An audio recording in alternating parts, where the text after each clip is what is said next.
Good morning friends. तो आज हम लोग कुछ और इम्पोर्टेंट टॉपिक शुरू करते हैं। इसमें आज हम लोग शुरू करेंगे जलवायु परिवर्तन। जलवायु परिवर्तन के अंतर्गत कौन कौन से इम्पोर्टेंट टॉपिक्स है आज हम लोग जानेंगे। आप लोग को पहले ही बता दिया है कि आप लोग को हम बहुत ज़्यादा डिटेल में पढ़ा के जियोग्राफी पढ़ा के बोर नहीं करेंगे। आप लोग को वही इंपॉर्टेंट टॉपिक्स बताएंगे जो आपको इन्वायरमेंट के लिए, इन्वायरमेंटल स्टडी के लिए या साइंस के लिए काफ़ी इंपॉर्टेंट है और उतने ही क्वेश्चंस पूछते हैं, उसके बाहर से नहीं पूछेंगे आपको। ठीक है, तो हम देखिए शुरू करते हैं जलवायु परिवर्तन। जलवायु परिवर्तन यानी कि क्लाइमेट चेंज, जो क्लाइमेट चेंज होता है उसके मुख्य कारण क्या है या उसके मुख्य कारक क्या है या किसकी वजह से वो चेंज होता है। तो इसमें हम मेन जो पढ़ते हैं क्या है, भूमंडलीय ताप, यानी कि जो अक्सर पूछा जाता है भूमंडलीय जो ताप कहते हैं या फिर इसको तपन कहते हैं, इसको इंग्लिश में कहते हैं, आप सुने भी हैं जानते भी हैं क्या होता है, ग्लोबल वार्मिंग जिसे बोलते हैं। क्या बोलते हैं? जिसको ग्लोबल वार्मिंग बोलते हैं। और सेकंड इसमें क्या आ जाता है, ओजोन परत का क्षरण, जिसकी वजह से क्या होता है, हमारा क्लाइमेट बहुत ही अधिक जो चेंज हो रहा है, मतलब बहुत ज़्यादा गर्मी पड़ रही है या फिर बारिश या कहीं बाढ़ आ जा रहा है, तो इसका क्या वजह है। ठीक है, इसमें मेन क्या है, भूमंडलीय तपन क्या होता है और ओजोन परत क्षरण क्यों होता है। पहले हम देखते हैं इसमें कितना जो जलवायु हमारा होता है या फिर जो हमारे वायुमंडल होते हैं उसके कितने परत होते हैं या इसके कितने जो है इसमें आएंगे। जो आप मेन पढ़ेंगे इसमें सबसे नीचे क्या परत होती है, जो सबसे नीचे मंडल होता है, इसको परत बोलिए या फिर मंडल बोल सकते हैं। जो हमारे वायुमंडल में क्या होता है, जो मंडल होता है पूछता भी है कितनी परत होती है। तो सबसे नीचे या सबसे लास्ट में क्या होता है, ये जो सबसे पास हमारे होता है वो क्या कहते हैं, क्षोभ मंडल बोलते हैं इसको। क्षोभ मंडल, इसको इंग्लिश में क्या बोलते हैं, ट्रोपोस्फियर बोलते हैं, ट्रोपोस्फियर। ठीक है, ट्रोपोस्फियर बोलते हैं। और इसके बाद सेकेंड हम मतलब इसके ऊपर वाला जो परत होता है उसमें हम जाते हैं। सेकेंड क्या हो जाता है, इसमें हो जाता है समताप मंडल,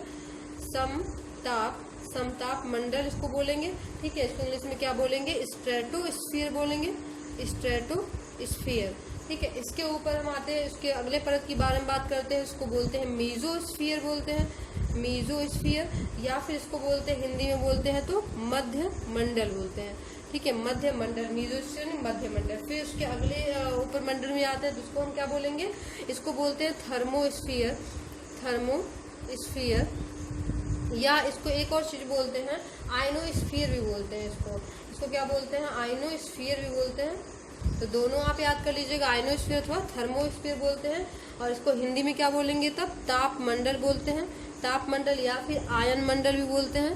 ठीक है, आयन मंडल बोलते हैं। इसके सबसे ऊपरी जो हमारा होता है वो बाह्य मंडल कहलाता है या फिर इसको हम क्या बोलते हैं, एक्सोस्फीयर। तो आप इसी क्रम में इसको पढ़िएगा, एक्सोस्फीयर अथवा इसको हम क्या पढ़ेंगे, बाह्य मंडल पढ़ेंगे। क्या बोलते हैं इसको, हम बाह्य मंडल बोलते हैं या फिर एक्सोस्फीयर बोलते हैं। तो ये हमारे हो गए 5 मंडल या 5 परत हो गए हमारे वायुमंडल के। तो सबसे नीचे होती है क्या, क्षोभ मंडल होती है, उसके ऊपर हम जाते हैं, यानी फर्स्ट पे हो गया, सेकंड पे हो गया समताप, इसके ऊपर जाते हैं तो थर्ड हो गया मीजोस्फीयर, फोर्थ पे यानी कि इस पे जाते हैं तो क्या हो जाएगा, आयनो अथवा थर्मो। और सबसे ऊपर कौन सी परत होती है, एक्सोस्फीयर होते हैं। तो आप ध्यान दीजिएगा, इसमें हम ज्यादा कुछ नहीं आपको बताएंगे, बस थोड़ा सा आपको इसमें बता देना चाहते हैं कि जो इसमें क्षोभ मंडल सबसे नीचे वाली परत होती है वो क्या होती है।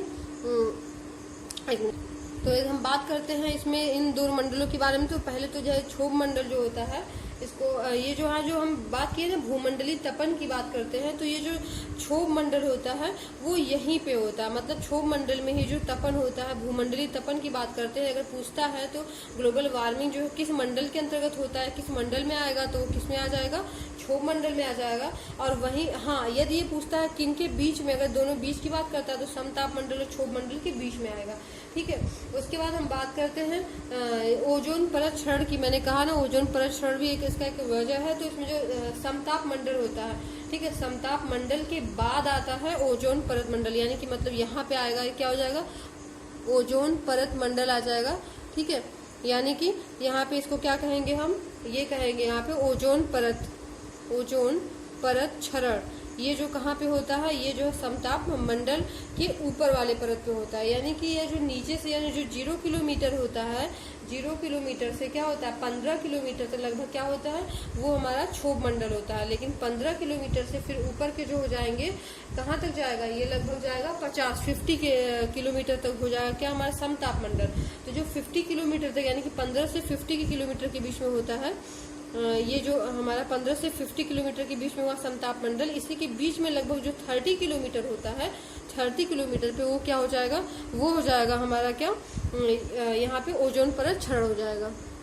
यदि कभी ऐसे क्वेश्चंस पूछ भी देता है कि ये जो ओजोन परत क्षरण वो किस मंडल में होता है, तो आप समताप मंडल को ही टिक करिएगा, ठीक है। वो अलग बात है कि इसके ऊपर मतलब इन दोनों के बीच वाले मंडल में होता है, लेकिन अगर पूछता है किस मंडल में, तो समताप मंडल में ही क्लियर होगा कि इसमें ही ओजोन परत का या ओजोन परत जो है का जो क्षरण होता है वो समताप मंडल के ही अंतर्गत आएगा, ठीक है। जैसे कि जो तपन की बात की, भूमंडलीय तपन की बात की, वो किस में आएगा, क्षोभ मंडल के अंतर्गत आएगा। अब देखिए हम मेन पढ़ लेते हैं, भूमंडलीय तपन होता है वो उसके मुख्य कारक कौन कौन से हैं। तो इसके मुख्य कारक हम बात करेंगे तो सी हो जाएगा, ओ है और एच, यानी कि कार्बन, ऑक्सीजन और हाइड्रोजन, इसका जो मुख्य कारक होता है। और ओजोन परत क्षरण की बात करते हैं जिसमें क्या हो जाएगा, कार्बन हो जाएगा और क्लोरीन हो जाएगा और एफ यानी कि फ्लोरीन हो जाएगा, इसका मुख्य कारक ये होता है, ठीक है।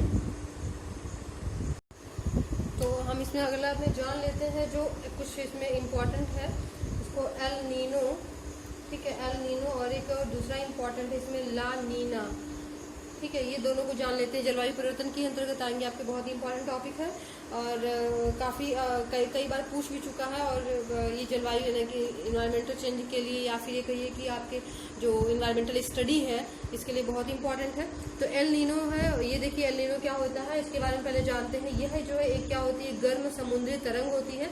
क्या होती है, एक गर्म समुद्री तरंग होती है, ठीक है। और ये गर्म समुद्री तरंग है। तो ला नीना यहाँ पे क्या है, ये ठंडी समुद्री तरंग है, ठंडी समुद्री तरंग है, ठीक। एल नीनो गर्म समुद्री तरंग है और जो ला नीना है वो कैसी है, वो जो है ठंडी समुद्री तरंग है, ठीक है।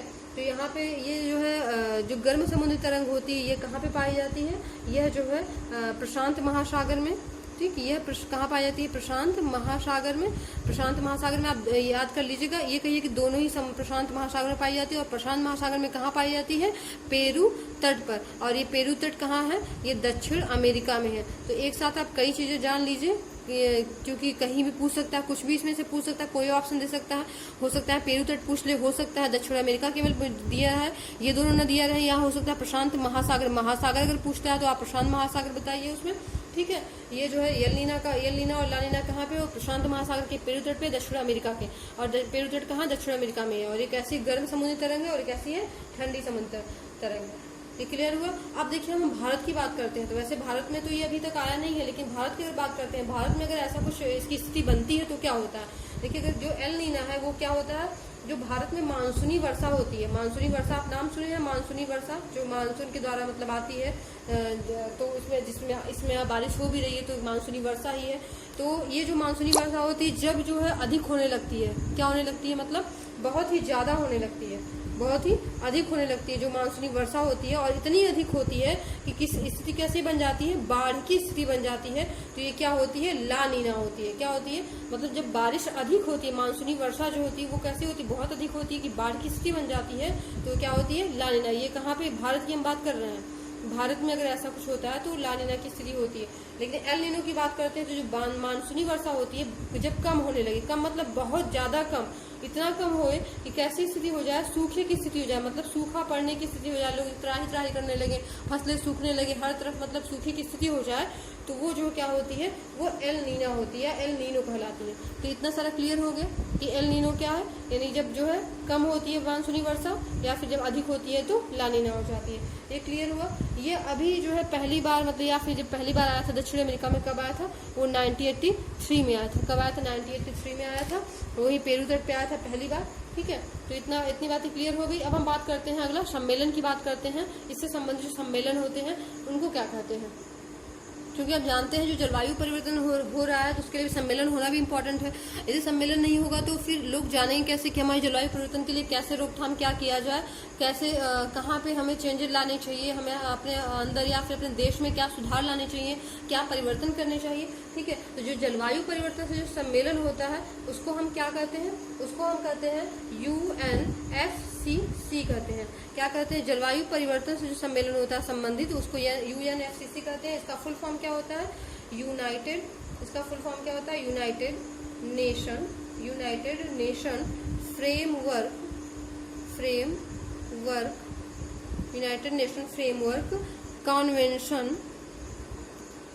कॉन्वेंशन, ठीक है, कॉन्वेंशन ऑन क्लाइमेट चेंज। क्या होता है? क्लाइमेट चेंज, इसके नाम से जानते हैं, यानी कि जो यूएनएफसीसी यानी जलवायु परिवर्तन से संबंधित जो सम्मेलन होता है उसको यूएनएफसीसी के नाम से जानते हैं, यानी कि क्या बोलते हैं? United nation framework convention on climate change.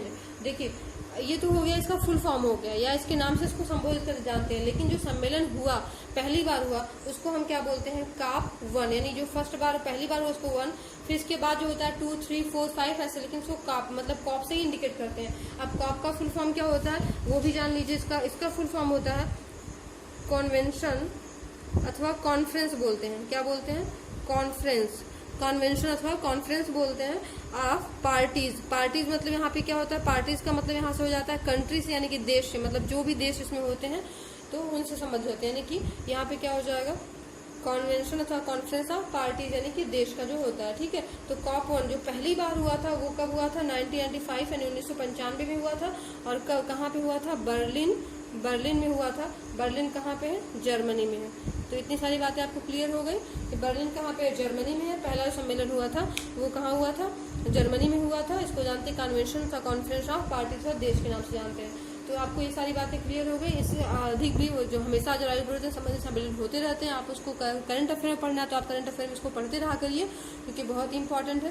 पूछता भी है कि हाल ही में कौन सा हुआ है, ठीक है, या पहली बार, अधिकतर तो पहली बार का पूछता है, या फिर इसको किस नाम से जानते हैं? यूएनएफसीसी के नाम से जानते हैं। आप इसको जरूर याद रखे रहिएगा।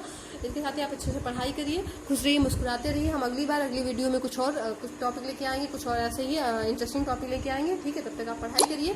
Thank you.